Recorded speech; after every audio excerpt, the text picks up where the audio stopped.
Hello, bonjour à tous, bienvenue dans la Jazz Academy et on va étudier la fiche numéro 14. La fiche numéro 14, c'est un travail sur le blues mineur, un blues que j'ai écrit qui s'appelle The Licks Blues. Alors The Licks, vous connaissez tous, il s'agit d'une phrase qui est très connue. Voilà, que tout le monde joue. Et en fait, pour en faire un blues, il suffit de jouer cette phrase-là sur le premier degré, de la transposer sur le quatrième degré et de trouver une phrase conclusive.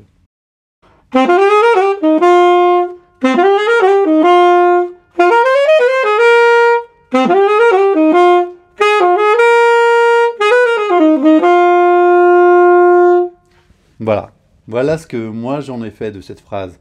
Donc j'ai appelé ça The Licks Blues, évidemment. Donc c'est un blues mineur en ré mineur pour l'alto, donc ça sera en do mineur pour la flûte et en sol mineur pour le ténor. Donc avec cette fiche de la Jazz Academy, vous pouvez avoir accès à l'enregistrement au ténor, à la flûte et à l'alto évidemment, puisque j'ai enregistré des audios et on en discutera à la fin parce qu'il y a un petit solo à relever. Alors qu'est-ce que je fais quand je veux travailler un blues mineur? Donc déjà travailler le thème. 1, 2, 3.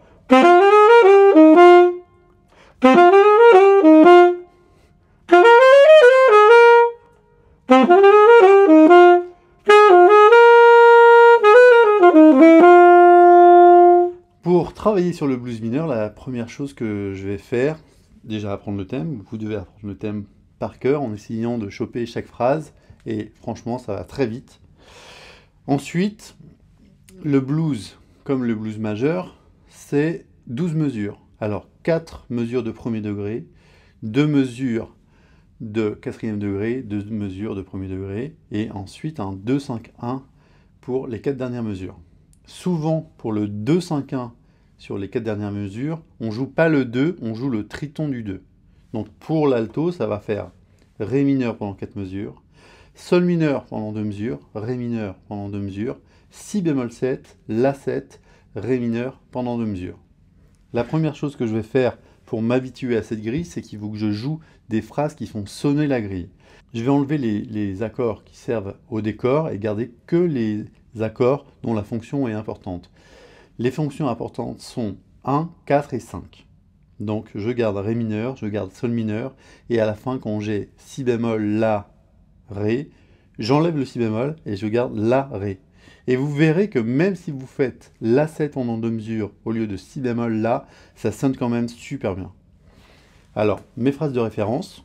Donc pour les accords mineurs, il s'agit d'aller jusqu'à la quinte. Et pour les accords 7 bémol 9 qui précèdent les accords mineurs, là, on commence par la bémol 9. Mais ça fait partie des autres fiches ou dans les autres méthodes, vous pouvez retrouver cette phrase maintes fois. Alors, on y va. 1, 2, 1, 1, 1.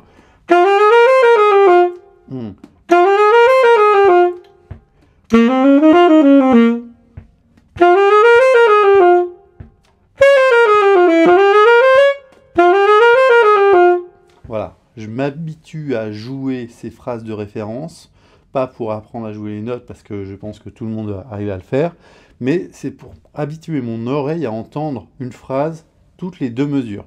Et ça, je le répète à chaque fois, travailler sur 2 mesures, c'est complètement magique, ça vous fera progresser de folie.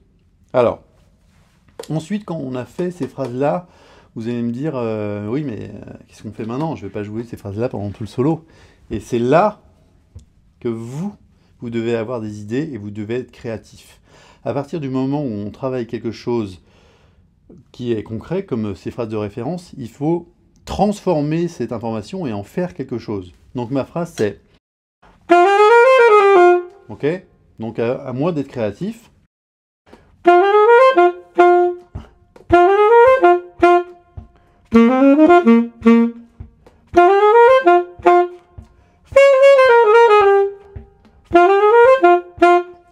Ok, donc là j'ai transformé ma phrase en une autre phrase. Hop, déjà ça me fait changer de vocabulaire. J'ai déjà une nouvelle phrase pour le vocabulaire. Et maintenant, ce que je vais essayer de faire, c'est de commencer avec la phrase de référence et de voir si je peux terminer autrement. 3, K.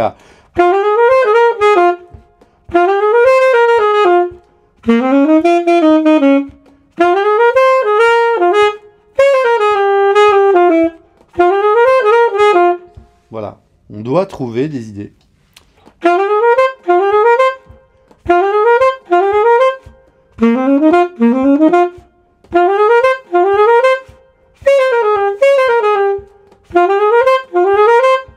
Voilà, une nouvelle idée que je vais pouvoir après développer.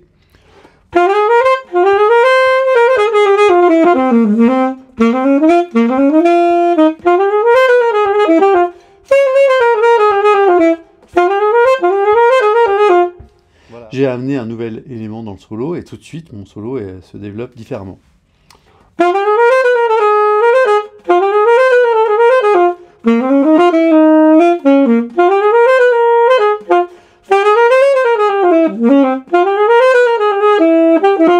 Ok, donc là vous avez vu que je me suis amusé à jouer un chromatisme et dès que j'ai une bonne idée, hop, je la joue à chaque fois sur tous les accords.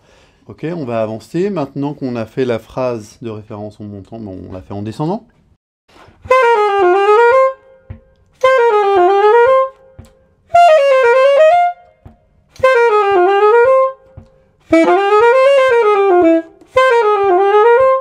Voilà. Alors, une petite chose, évidemment, vous avez entendu sur l'accord de 5e degré.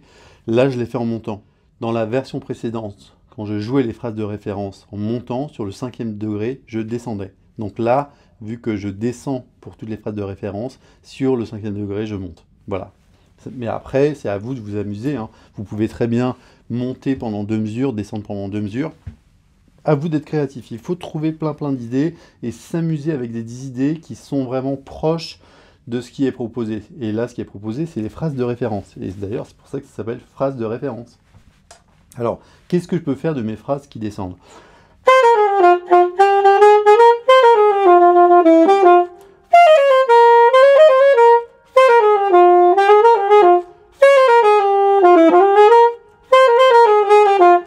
Ok, je cherche.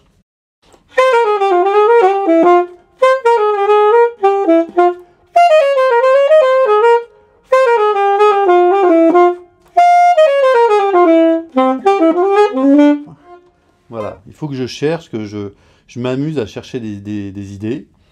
Et voilà, en fait, c'est vraiment, je pratique.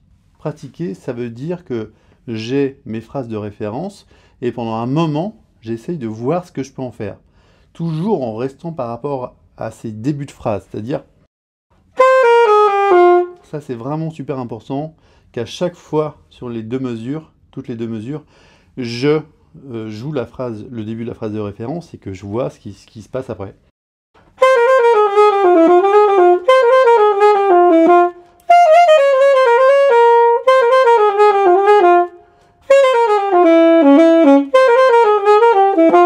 Voilà, comme ça, je suis vraiment bien calé à chaque fois toutes les 2 mesures. Et ça, si vous voulez progresser, il n'y a pas autre chose à faire.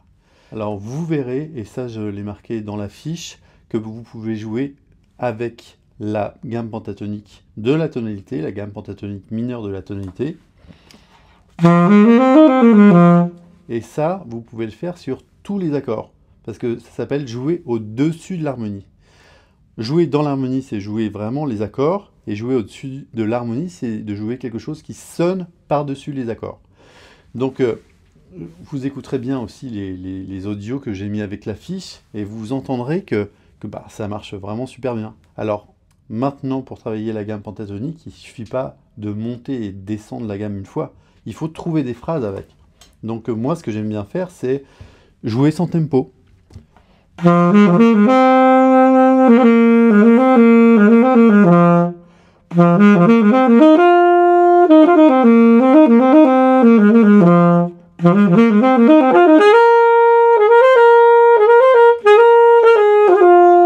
Voilà, je m'amuse à trouver des phrases sur la gamme pentatonique.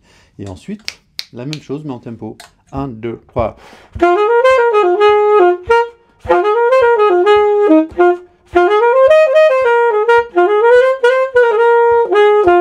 Voilà. Je m'entraîne à jouer toutes les 2 mesures des phrases que je crée à partir des notes de la gamme pentatonique. Et puis là, j'ai rajouté évidemment la bémol 5. Mais une chose après l'autre, vous travaillez d'abord sur la gamme pentatonique, ensuite vous rajoutez la bémol 5 pour avoir la couleur blues.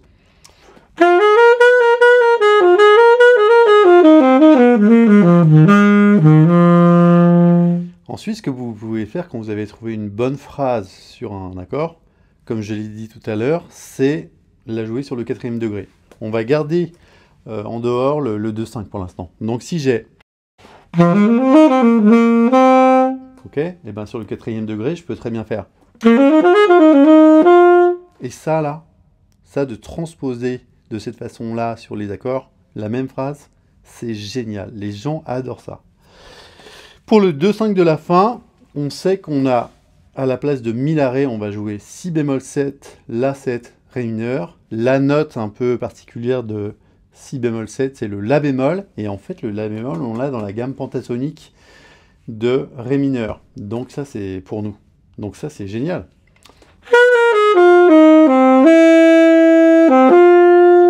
Ok?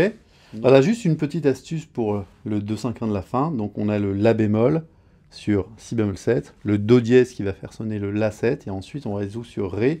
Donc ce qui est pas mal, c'est de s'amuser avec la gamme pentatonique, viser le do dièse,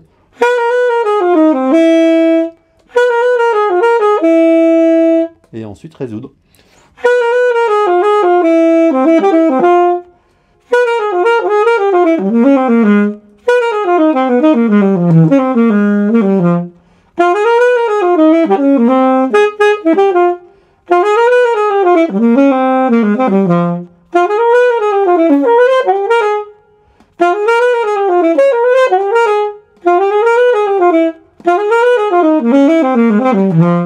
Voilà, ça c'est encore une autre astuce, c'est de jouer toujours le même début de phrase et après de trouver d'autres fins de phrase.